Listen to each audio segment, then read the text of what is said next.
నమస్తే. బీసీల బంద్ కొనసాగుతున్నది చాలా ప్రశాంతంగా పెద్ద ఎత్తున. నాకు తెలిసి చరిత్రలో మొదటిసారి బీసీల కోసం, ఓన్లీ బీసీల కోసం, బీసీల రిజర్వేషన్ల కోసం ఈ బంద్ కొనసాగడం. మనం కోటిలో ఉన్నాము. ఇది చాలా బిజినెస్ కి కోర్ ఏరియా. ఇది ముందు ఉస్మానియా హాస్పిటల్ ఇదంతా కూడా.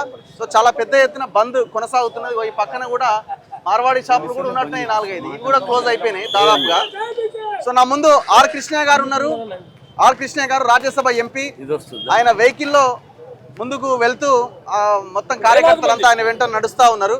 సో ఒకసారి స్లోగన్స్.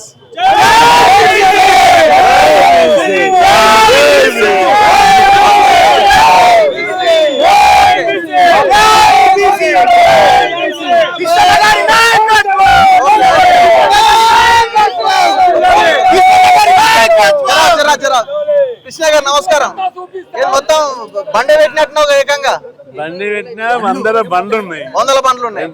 ఏడికి పోతున్నారు? ఇప్పుడు అంతా బంధువును పర్యవేక్షిస్తున్నాము. అందరు కూడా బంధువు స్వతంత్రంగానే వాళ్ళు ఓన్ గానే స్వచ్ఛందంగానే బంధు జరుపుతున్నారు. విద్యా సంస్థలు, కాలేజీలు బంధు, పాఠశాలలు బంధు, విద్యా సంస్థలు బంధు, బస్సులు బంధు, అదే విధంగా షాపులు బంధు, పెట్రోల్ బంకులు, సినిమా టాకీసులు, హోటళ్ల కార్యాలు బంద్ చేశారు. ఓకే.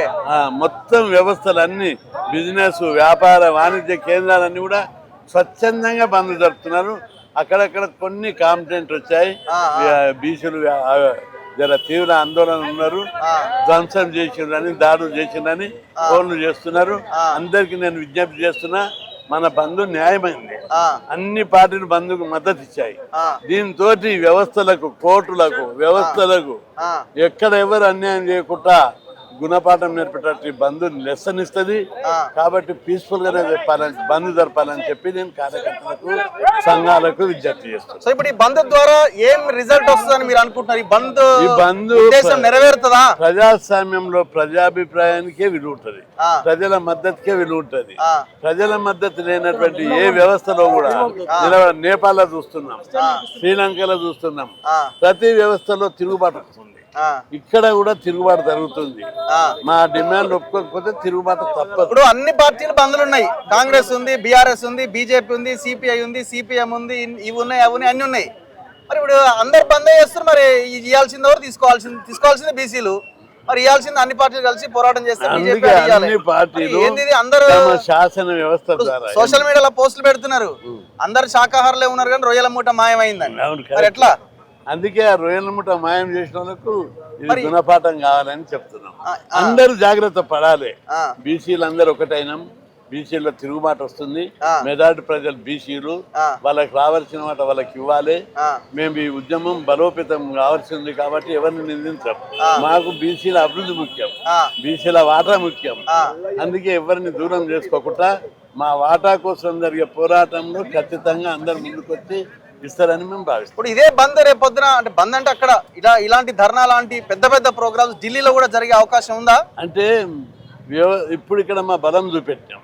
దీని ద్వారా పార్టీలు, ప్రభుత్వాలు, సంస్థలు, రాజ్యాంగబద్ధమైన సంస్థలు, కోర్టులు దీనిని గుర్తించి న్యాయం చేయడానికి ముందుకు వస్తాయని మేము భావిస్తున్నాం. ఇప్పుడు బీసీ జేఏసీ ఒక్కరోజు కాదు కదా, ఒక్కరోజు కాదు, డిమాండ్ సాల్వ్ అయ్యే వరకు ఉంటది. ఇంకా చాలా సంఘాలు, చాలా కులాలందరూ కూడా మేము ఇప్పటికీ అన్ని కులాలకు, ప్రతి కులానికి ఒక కన్వీనర్ ఇస్తున్నాం. కుల సంఘాల అధ్యక్షులు, కులం పెద్దలు, కులంలో ఎవరు ప్రాముఖ్యత ఉన్నారో వాళ్ళకు జాక్లా కన్వీనర్. ఇంకా అనేక బీసీ సంఘాలు, ఇంకా కొన్ని మీడిపోయిన ఉంటే వాళ్ళని కూడా చేర్చుకొని సంస్థను బలోపేతం చేసి ఉద్యమాన్ని మరింత ముందు. చరిత్రలో ఎప్పుడైనా తెలంగాణ బంద్ అయిందా బీసీల హక్కుల కోసం? అంటే రియంబర్స్మెంట్ ఇట్లాంటి వాటి కోసం అయింది, కానీ ఈ రిజర్వేషన్ల కోసం సంగ్రామ పరిషత్ అప్పుడు 86లో రామారావు 40 పెంచినప్పుడు హైకోర్టు స్టే ఇస్తే అప్పుడు బంద్ జరిగింది 2 సార్లు. చాలా బ్రహ్మాండంగా బంద్ జరిపాం. అంటే ఇది ఇంకెక్కువ అయినట్టుంది. 1990లో మండల్ కమిషన్ ఇంప్లిమెంట్ చేయడానికి సుప్రీంకోర్టు స్టే ఇస్తే అప్పుడు కూడా ప్రజలు తిరగబడ్డారు. ఇక్కడ 3 సార్లు బంద్ జరిపినాం. 90-92 మధ్యలో 2 సార్లు, 2007లో ఒకసారి. ఇట్లా ఇప్పటికి ఇది 6వది. కాబట్టి బీసీల బంద్ అనేది ఎప్పుడు జరిగినా బ్రహ్మాండంగా జరుగుతుంది. అన్ని పార్టీలు అన్ని వ్యవస్థలన్నీ కూడా మద్దతు ఇస్తాయి. సో ఇప్పుడు సాటిస్ఫై అయి ఉన్నారా ఈ బంద్ తో? అంటే బాగా జరిగింది అని సాయంత్రం అయిన తర్వాత అందరు అనుకోవాలి కదా, అంటే ఆ లైన్ వచ్చినప్పుడే అవును ఏదో ఒక రిజల్ట్ వస్తుంది అన్న ఒక నమ్మకం ఏర్పడుతుంది. మేము ఈ బంద్ సాటిస్ఫాక్షన్ కోసం కాదు, ఆ, మార్పు కోసం, ఆ, ఈ వర్గాల యొక్క డిమాండ్ నెరవేర్చడానికి కోసం, ఆ, అన్ని రాజ్యాంగ వ్యవస్థలను ఆ. కళ్ళు తెరిపించడానికి, ఉమ్. మాలో ఉన్న అసంతృప్తిని తెలియజేయడానికి బంద్ చేస్తున్నాం. ఇప్పుడు బేగం బజారా ఇక? బేగం ఉండాలి. ఓకే చలో. సో ఇది ఆర్ కృష్ణ గారు చెప్తున్నారు. ఖచ్చితంగా ఈ పోరాటాన్ని ముందుకు తీసుకెళ్తాం. బంద్ సక్సెస్ అయింది అంటున్నారు. ఈ పోరాటాలు ఇంకా మరిన్ని రావాలి, కొనసాగాల్సిన అవసరం అయితే కనబడుతున్నాయి. చూస్తూనే ఉండండి మనతో.